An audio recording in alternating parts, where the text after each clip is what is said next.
Wow, have you been on Facebook this week? It's a war zone out there. Holy moly, it's your Borough Manager, Brad Flynn.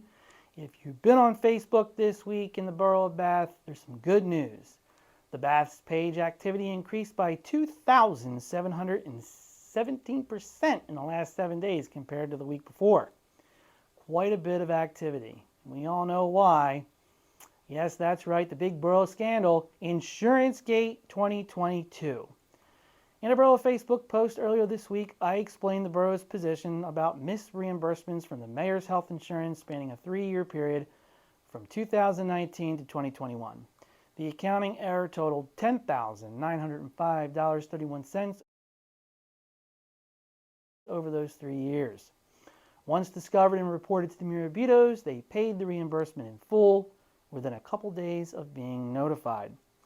But of course, someone has to come out of left field and without any proof decide the borough is lying about what happened, and the rest of the world had to know too. Then I received an unsolicited package of information that was later posted to local social media pages alleging my comments on Facebook were, well, BS.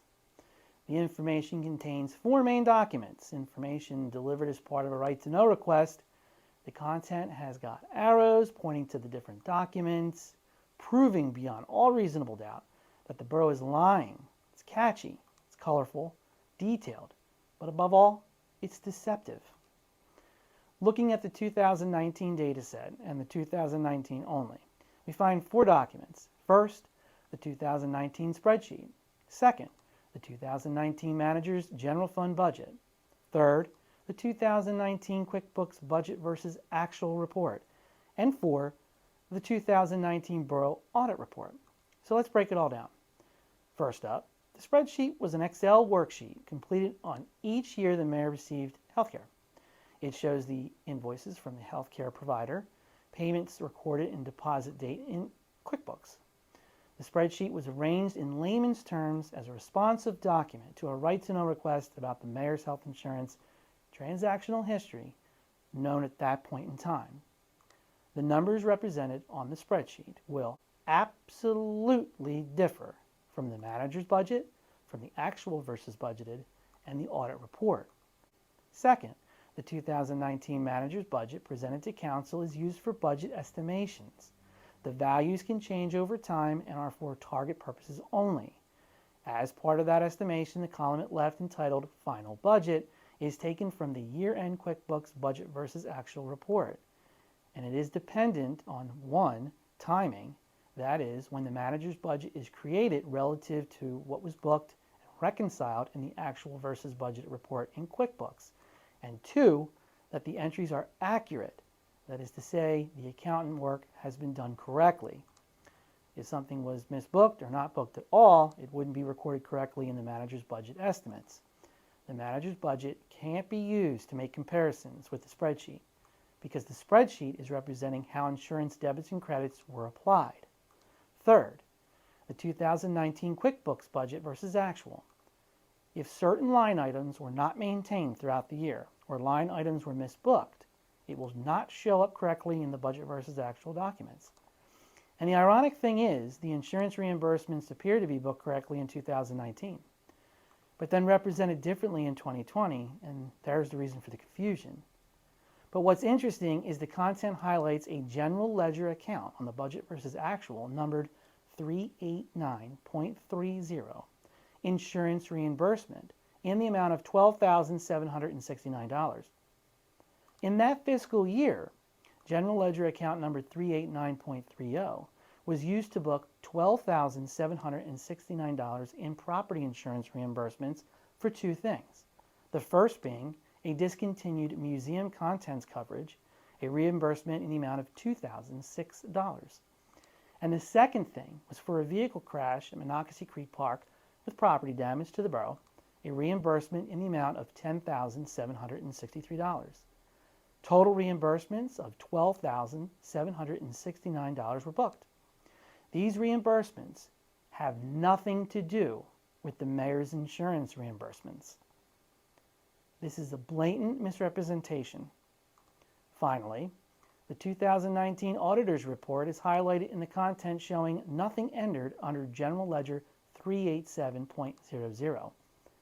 And there wouldn't be, because in 2019 the insurance assets and reimbursements were being expensed against the mayor's account. In other words, the account was being drawn down properly throughout the year. And not that I need to defend the audit firm, but auditors are not looking at every single line item of every financial transaction the borough has. Auditors will randomly sample and test financial transactions. The reality is the mayor's insurance debits and credits shouldn't be showing up in an audit report because it's an other current asset, separate from the general fund ledgers. So what do all these documents tell us? Absolutely nothing. Nothing. Because it's misleading readers into believing the borough's position is a lie when it's not. The documents represented are not apples-to-apples comparisons, and it certainly doesn't prove anything I stated earlier this week was wrong. And look, I'm not denying there weren't personnel issues in the accounting seat. Problems that existed well before my tenure as manager. Council and each council president knew of those issues. Together, we've been slowly taking responsibility and working to address those issues by bringing in new auditors, addressing practices, and implementing those practices. But this takes time. Where problems are being found, we assess and correct. Council supported my decision in early 2022 to have professional bookkeepers brought aboard to strengthen accounting and cash management resources. So regardless of the right-to-know request that prompted this discovery, and turned this issue into such a publicly distorted mess to tear down good people, the borough, under its current accounting practices, would have identified the problem and addressed it in the same way. The borough's position stands and remains unchanged. Should you want to discover more or talk with us at Borough Hall, don't hesitate to stop by and see us, or schedule time to review information if you have questions. You don't have to stand with us. You don't have to stand with the borough, me, the mayor, or council. Stand on your own. Use your own judgment and do what you feel is right when you level the facts. Thanks and have a great day.